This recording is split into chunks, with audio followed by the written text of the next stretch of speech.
Hey, all you beautiful people, all you beautiful groups and individuals. It's your girl, Amy Rashawn, and today we're talking about disasters. It's 37 degrees outside. I was freezing outside, so that's why I got all this stuff on. But there are people in disasters that are still struggling right now. So in California, we haven't had too many natural disasters. We have had fires in Northern and Southern California. We're used to other things like mudslides and floods and earthquakes, but we haven't had too many floods because it's been a drought, as well as mudslides because of the drought. And so we're due for an earthquake. The last earthquake that I remember is the one in Napa, and that shit shook some shit up. So I feel that there is earthquake overdue, and so that's why we're talking about disaster preparedness today. So there are 3 things that you could do today, right now, to get prepared for disasters. Number 1 is to gather all your important documents. Now, I have something like this to put all my important documents in. They have like little plastic slits in there to keep all my birth certificates, insurance paperwork, and all these different things together and neat per person and all of those different things. But if you don't have something like that, a nice Ziploc bag will do, and you put everything in the Ziploc bag, you fold it up and put it in another Ziploc bag, maybe even 3 Ziploc bags, and put it up somewhere where it's going to be safe. Now, within that, you also want to go around your house and take pictures of all your valuables. This could include your jewelry, your couches, your TVs, your laptops, all your electronics, appliances. You want to go ahead and do that because if things become damaged, you'll have documentation on what you had prior to the disaster and the condition to be able to have supporting documentation to the insurance company.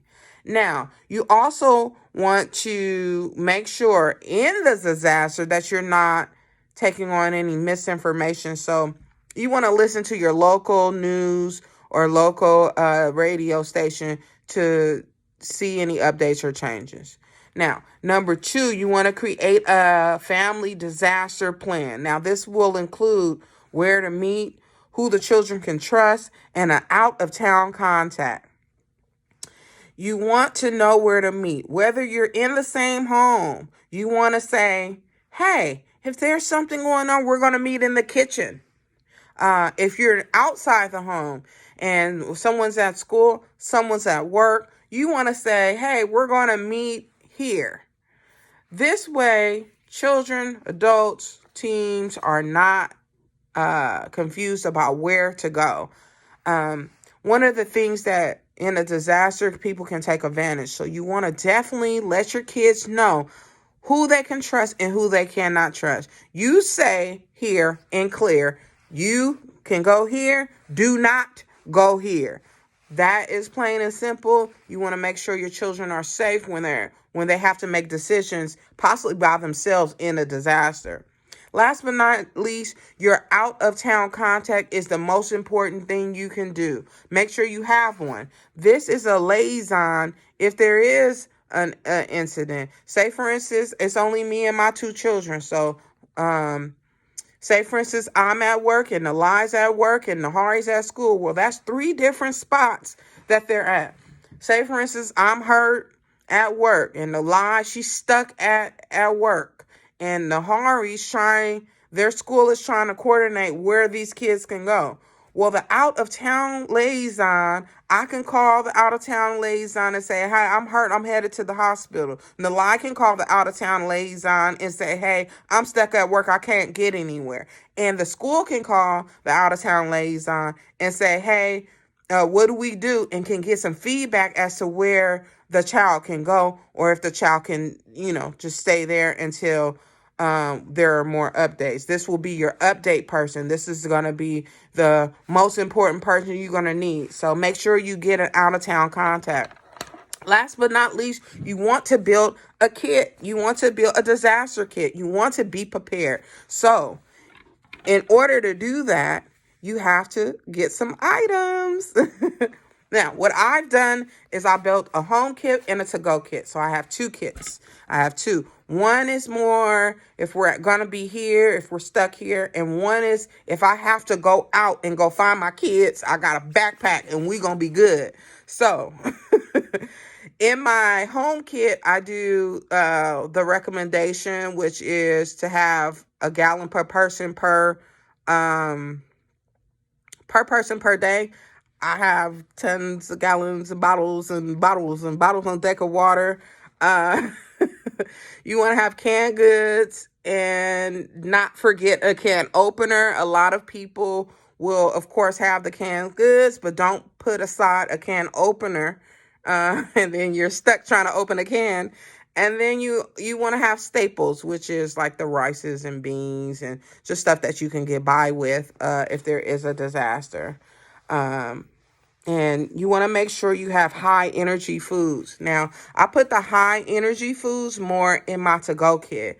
That would be like stuff like nuts and raisins and what else? I'm not sure, but stuff that you could take that's light and on the go, nuts, granola bars, stuff like that, you could take light and on the go. So that's in my backpack versus in my kit, I have more of the staples and the rices and the beans and stuff like that, cereals, granolas, and stuff like that. So here's just a few things that you want to think about putting in your disaster kits, whether it be the backpack or just a regular kit. You want to put non-perishables, a first aid kit. I have two first aid kits. So I have a big one for the home and I have a little itty bitty one for the go. In my little itty bitty one, I put other little stuff from the big one as well. You want to have some type of clothing. In my big kit at home, I have one pair of movable clothing for each person. In my backpack, there's layered clothing. So I have stuff that we can add on to, such as sweaters and hats and gloves. You want to have special needs items. So my son is autistic and he loves cars, and in a disaster I think he would kind of get a little panicky, so I got a couple Hot Wheels cars in there. And for my daughter, I know she gets a little anxious, so I got her one of those little books that she can kind of journal in, but it kind of guides her through the journal just in case, keep their minds off of what's going on. And then special needs items for children and elders. You want to grab diapers or baby food or whatever you may need. And for elders, whatever you may need for elders care. And last but not least, for your pets, you want to grab whatever you need for your pets. I don't own a pet. Actually, I do own a pet. I just got a fish. We had two. One died, but we got a fish. I don't know if the fish gonna survive the disaster. So we might have to I ain't gonna do the fish like that, but if you got a pet, go ahead and make sure that you get what you need for your pet to ensure that its safety and ensure it's well taken care of during the disaster. If you need any more tips about disasters, go to disasters.asmdc.org, and they have a list of things that you can get to make sure you're prepared. It also will separate the things you need for the kit and the backpack or on-the-go backpack. And go do this today. Go do this tomorrow. Go do this before it is a disaster and you end up calling me for a bottle of water or a case of a case of water. All jokes to the side, this is really serious. You've seen the disasters across the United States and you see how the government works. Luckily, we do have a government that actually eventually provide some type of support, as there are countries and other in other areas that do not have a government and do not care about what people need. So be thankful that you are living in a government like that, and do your part, which is take care of yourself and go get the things you need. That's my time. It's Amy Rashawn. You can hit me up on amyrashawn.com. I got some new stuff coming up, new video shoots coming up. If you want to be in a video shoot, hit me up. You feel me? If you need a photo shoot, hit me up. Spokes Cannon Visions is doing photo shoots all the way up into Easter. So check us out. Be good, be nice, be confident. See ya.